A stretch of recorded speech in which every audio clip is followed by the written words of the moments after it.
নবীজি বলেছেন, তিনটি বস্তু আমার চোখের পুতুলি। নামাজ আমার চোখের পুতুলি। যখন আমি নামাজ পড়ি আমার অন্তর চক্ষু শীতল হয়ে যায়।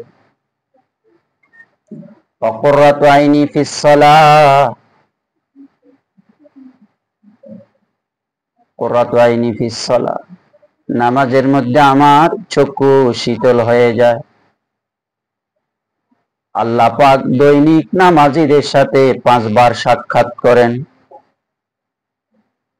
হযরত বেলাল রাদিয়াল্লাহু তাআলা আনহুকে নবীজি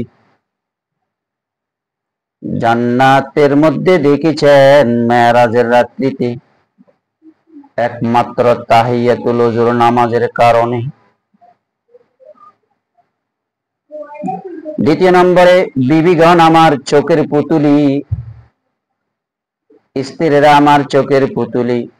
নবীজির বিবির সংখ্যা ছিলেন 11 জন, আবার কেউ কেউ বলেছেন 13 জন। প্রথম বিবি ছিলেন খাদিজাতুল কুবরা রাদিয়াল্লাহু তাআলা আনহা। বিবাহের পরে খাদিজাতুল কুবরা নবীজিকে অনেক সান্ত্বনা দিয়েছেন, সহযোগিতা করেছেন। তার সমস্ত সম্পদ নবীজিকে দান করেছেন। এই জন্য বাহির থেকে যখন পুরুষেরা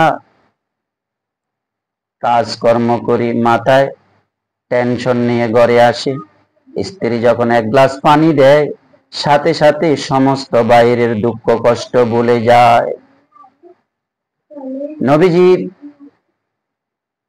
স্ত্রী ছিলেন হযরত আয়েশা রাদিয়াল্লাহু তাআলা আনহা, যিনি অনেক গুণে গুণান্বিত ছিলেন, মুহাদ্দিস ছিলেন, মুফাসসির ছিলেন, সাহিত্যিক ছিলেন, ফকি ছিলেন।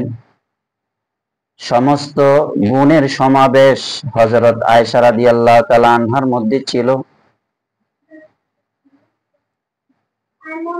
আয়েশা রাদিয়াল্লাহু তাআলা আনহার 6 বছরে বিবাহ হয়। 9 বছরে স্বামীর বাড়িতে উঠাইয়া নেয়। যখন আয়েশার বয়স 18 বছর হয় নবীজি ইন্তেকাল করেন। 3 নম্বরে যে সুগন্ধি আমার চোখের পুতুলি।